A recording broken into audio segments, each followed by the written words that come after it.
and resources for teachers. One of the first things that I like to work on is learning how to communicate, how to solve a problem using your words.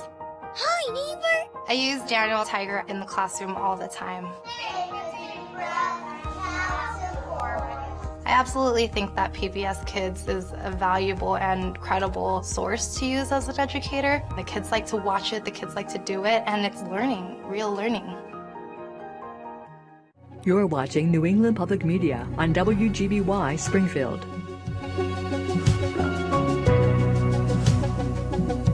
How do you heal of a senseless murder, of an officer killing your son in the middle of the street? Put your lighters up for Mike Brown. This was going to be bigger than it looked. Losing a child is hard. We have to do things that build us back up. Watch live November 8th or stream anytime at nepm.org. Coming up, stories we're connecting you with tonight. Bringing local produce to seniors in need. Social Security doesn't provide enough for them to be able to pay their bills. It's not right for people to have to choose between food and paying other bills. Springfield native and award-winning performance artist and playwright Daniel Alexander Jones discusses his latest projects. You have to reach bigger, you have to dream bigger, and you have to learn, ask more questions. So all of this work was about, asking myself, what if? And we continue to celebrate Hispanic Heritage Month with a little taste of Colombia. We were like the house on the block. They were always full of all the friends, and they always will come to our house to eat. We decided to, make it a business. We'll bring you those stories and more as we explore the creativity, culture, and community that make us Western New England. Up next on Connecting Point. Support for Connecting Point is provided by our contributing viewers.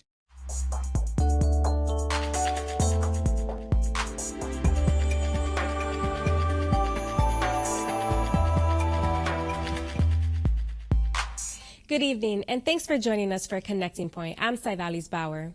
Since 2004, Community Involved in Sustaining Agriculture, or CISA, has run their Senior Farm Share program, which helps provide fresh local produce to low-income seniors. With additional grant money this year from the Executive Office of Elder Affairs, they were able to invite more farms into the fold, and Connecting Point's Brian Sullivan visited one local farm who took part in the 10-week program for the first time this year. Drivers passing by 35 Amherst Street in Granby, Massachusetts may only see this quaint farm stand, a winding country road visual staple here in New England.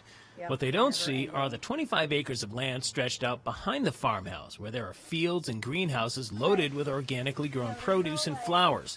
What they may not know is while owner 𝗍𝗗𝗏𝗍 unloads some leafy greens off the gator, and field supervisor Megan Hastings unleashes 3 gray lag geese a little after 7 a.m., that the two of them have already been on the job for over 2 hours and will likely be at it for another 11 or 12 hours.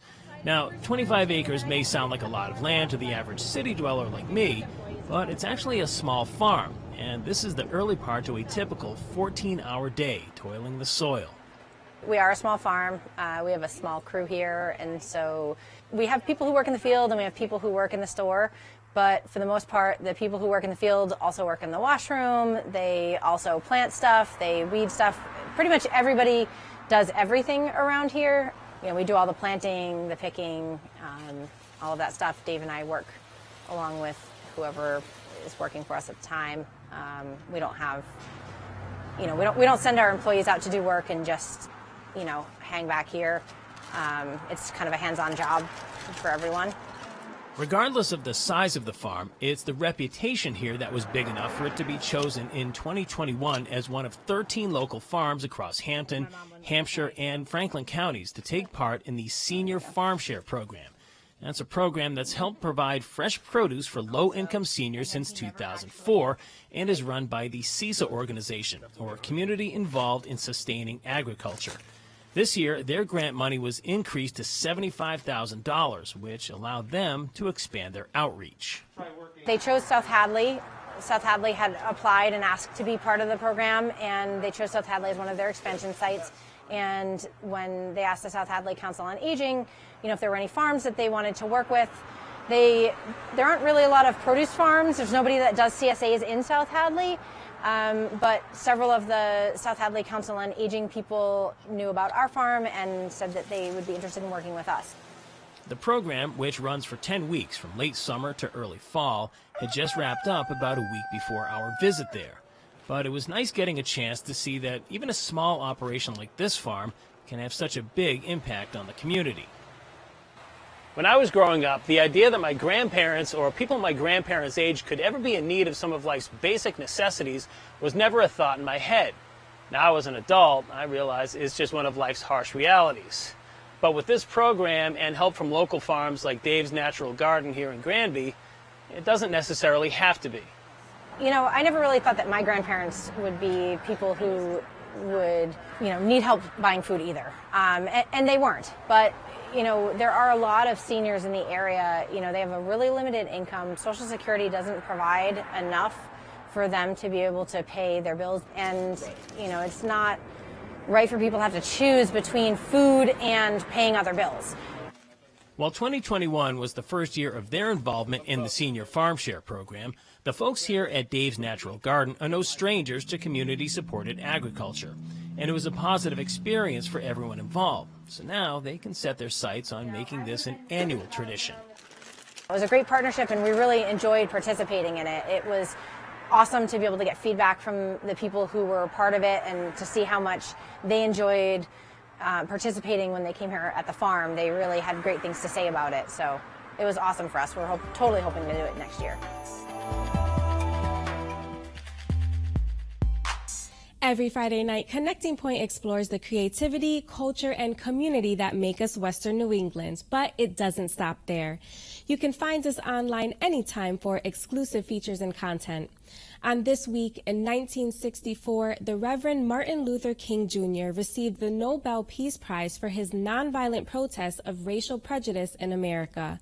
And during that same year, he delivered the Springfield College commencement speech. But the speech almost didn't happen, and Connecting Point's Dave Frazier brings us the story in this digital extra. There was an effort to get the college president, Glenn Olds, to renege on this invitation, an effort that came from a number of places, most notably the FBI. There really was an attempt to discredit King, to limit his influence. It did extend even to a small campus like Springfield College, and this became, I think, a real moment of truth for the college president, Glenn Olds. Don't miss this digital extra, available online right now at nepm.org/connectingpoint.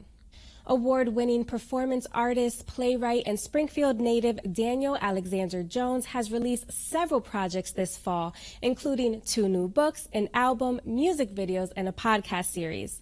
Jones, who is widely respected and celebrated nationwide for his transformational and transcendental performance and writing, explores his past work as well as expands his digital presence in this new series of projects.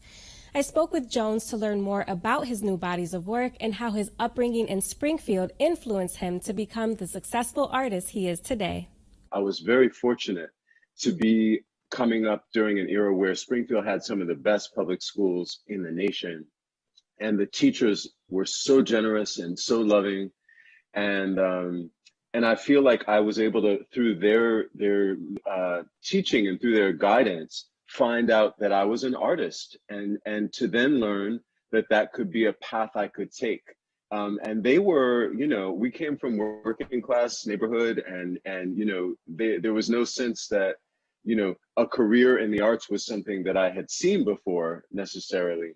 But they just believed in us, and they're like, yeah, you're going to go and you're going to do that thing, So I always think of my teachers, my 4th grade teacher, Miss Eileen A. Davis in particular, who put in us that sense of you can be who you want to be, and you have to learn the discipline and the work ethic to follow your dreams. I felt when I left to go embark on my venture of my career that I was coming from a place that had taught me how to be and had shown me the value that relationships and people matter most. And speaking of your career, you have a lot to celebrate this fall with 2 new books, an album, music videos, a podcast conversation series. I said this to you earlier. Yeah. While we're all feeling burnt out from this pandemic, you somehow have managed to find the motivation to create so many different bodies of work. Where did that inspiration come from? Number one, I feel like whenever I've had a challenge in my life, I bring that to my art. Like it's the place that I can work things out and I can ask big questions. And last year, not only were we dealing with the pandemic, but in my family, we were also dealing with the sudden decline and the death of my mother. And the experience of going through that, you know, really brought me back, you know, A, I came back to Springfield for that experience. And then B, I really came back to those core values that my family instilled in me. And one of them is, you know, when the going gets tough, the tough get going. Like pull yourself together and figure out a way to do something.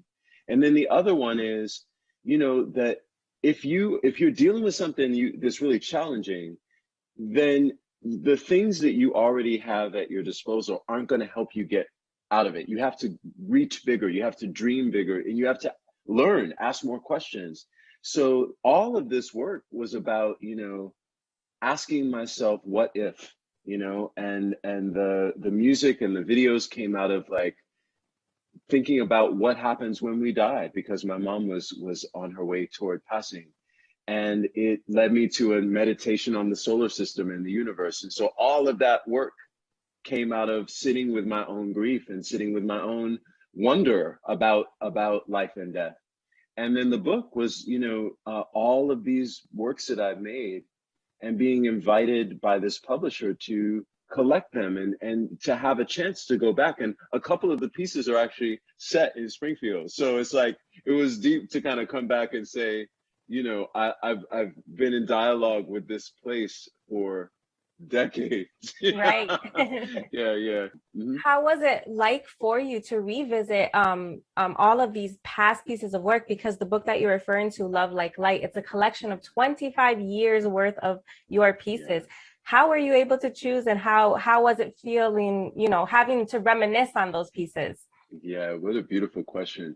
It was hard to choose because it's like, you know, I don't have children, but I imagine it's like that thing of you can't pick a favorite. Everybody gets in trouble, right?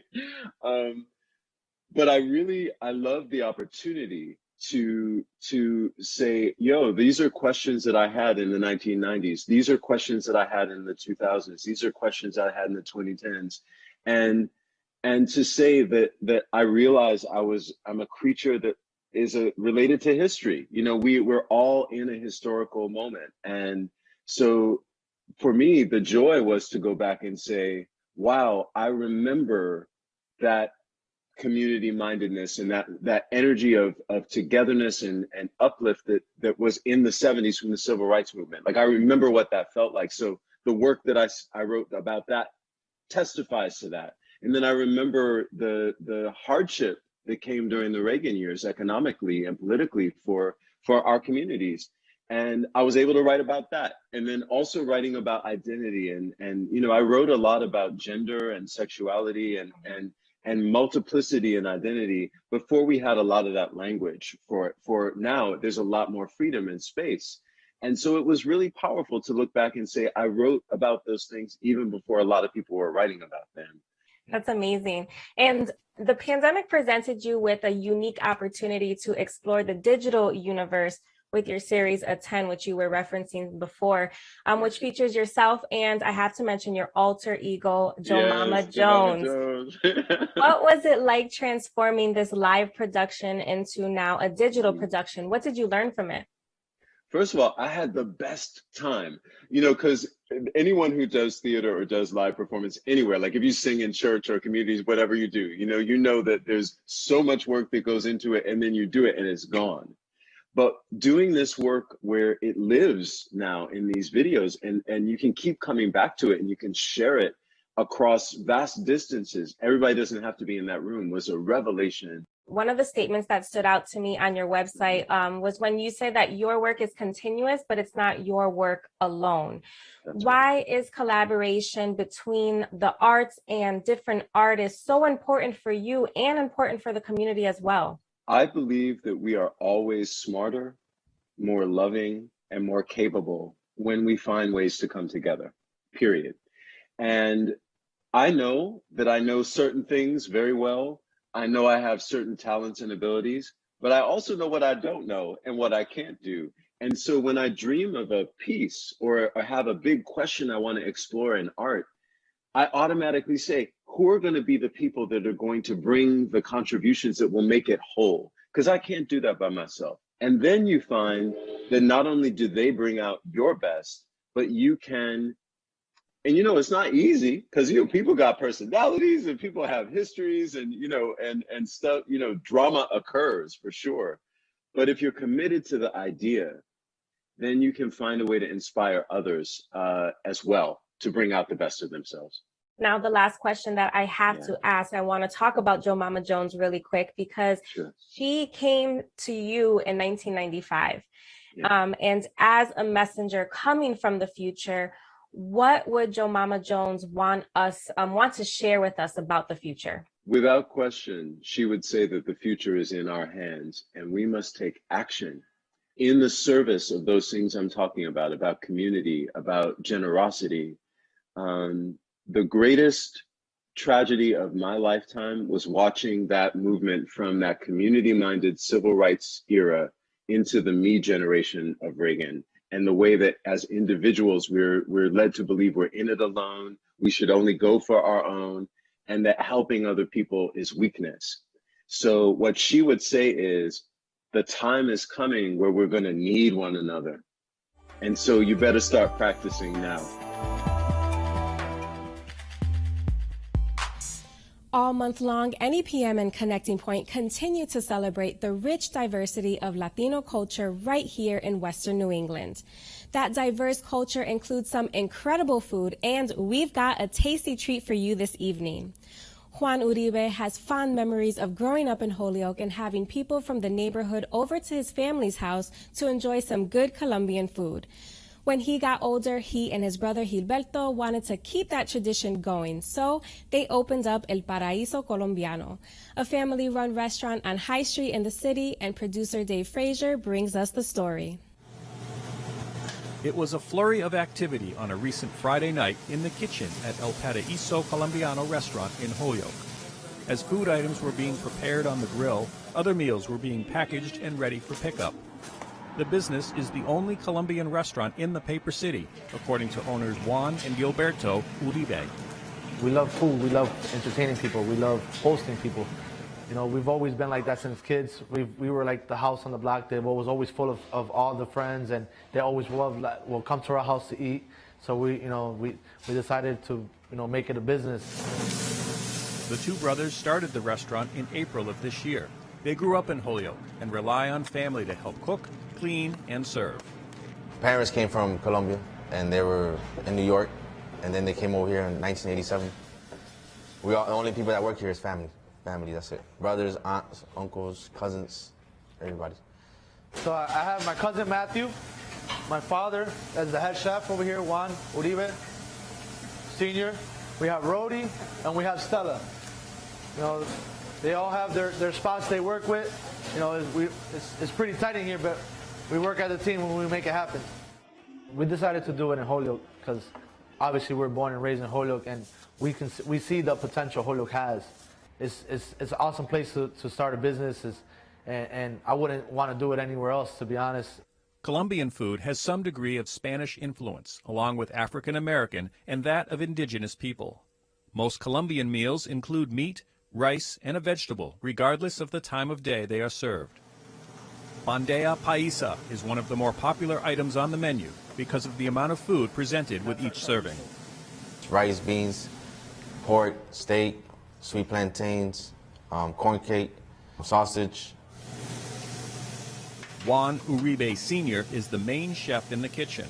He learned how to cook from his mother while growing up in Colombia. His boys are the first ones in the family to open their own business. Oh, I'll be proud. It's something that we always want to do, and I've been proud of, we finally got it done. And it's hard, but we just do it. The dining room has traditional Colombian decor, and the brothers say that many of their regulars feel like they are back home when they come in. We hear a lot when we have our Colombian customers come in, like, I feel like I'm back at home. And that's what we want. We're standing back there and we look over here and we see a full house. It's like we really made it happen, like it was a dream come true.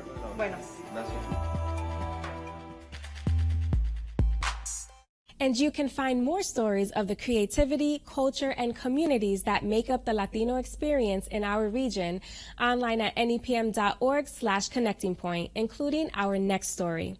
A community first and an organization second is the goal of the national Latinx-led initiative Latino Outdoors. Inspiring, connecting, and engaging Latino communities to create leaders in conservation and outdoor education is their mission. With chapters nationwide, Latino Outdoors connects and supports participants through a network of programming and events. And I spoke with leaders from Latino Outdoors Western Mass to learn more. Our chapter actually just began about a year ago in October of 2020, right in the middle of the pandemic. And a lot of us were already doing work in outdoor equity and recreation and doing research and conservation and looking for some company and some community that we could relate to. And we felt that it was really important to have representation in our natural spaces and in these conversations about conservation and land management here. And we wanted to really leverage all the resources that the national organization has to offer.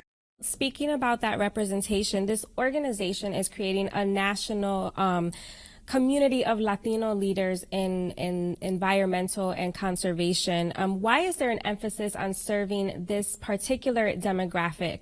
Well, I think it's important to understand that in the outdoors, in the environmental conversations, the Latino community has largely been left out. And so what we're doing is we're creating equity in those conversations. We're creating a place for our people to be brought to the table. Lucas and Sarah, you both are involved as outings leaders and Sarah as an ambassador. When did your passion and interest for the outdoors begin, and what does it mean for you to have this type of role in this organization?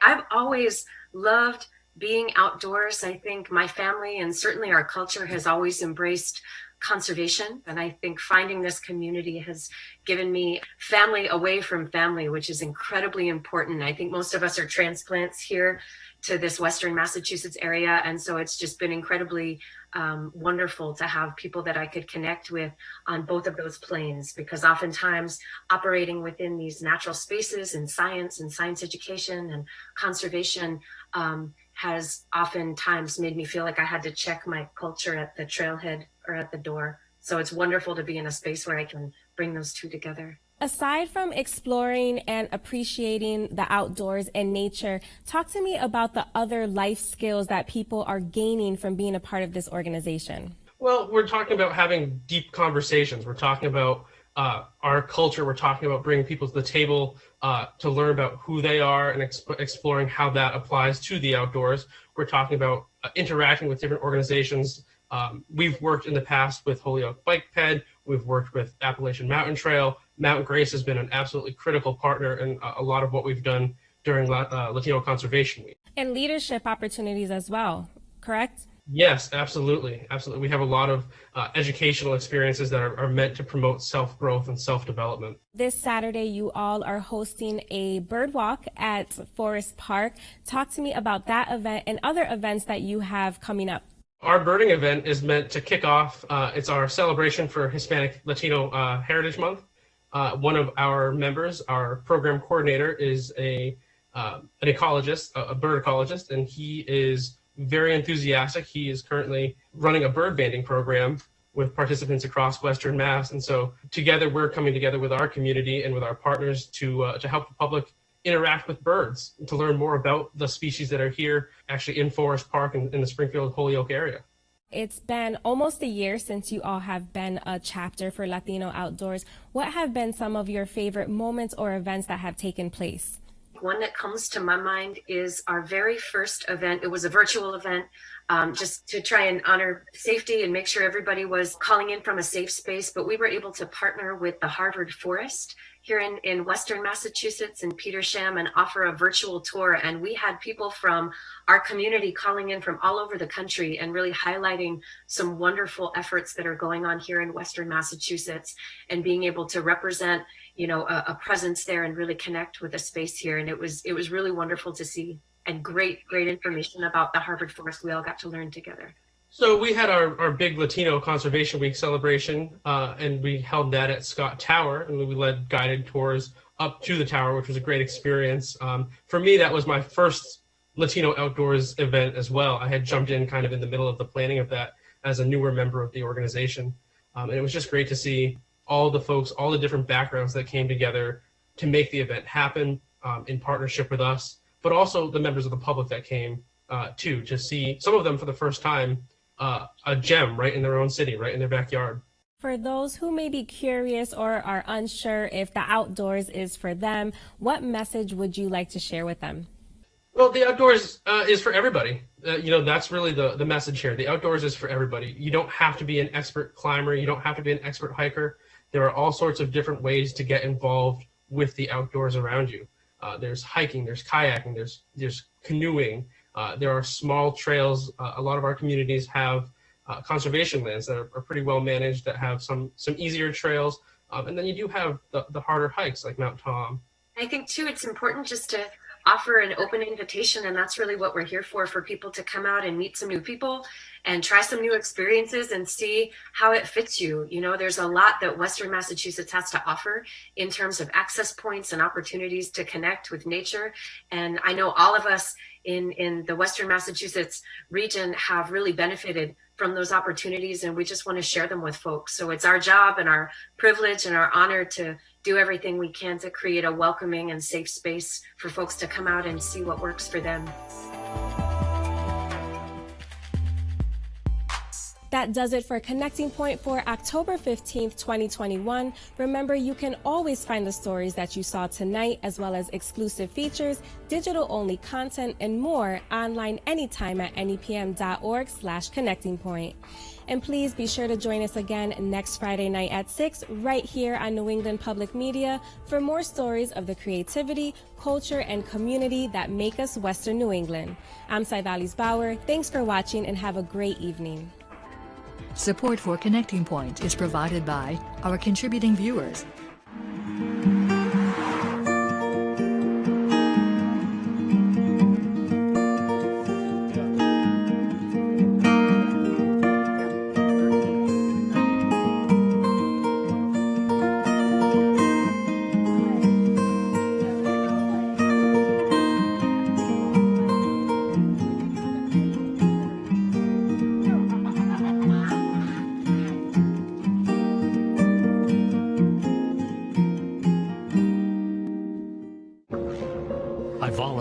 For missions, it was just too exciting.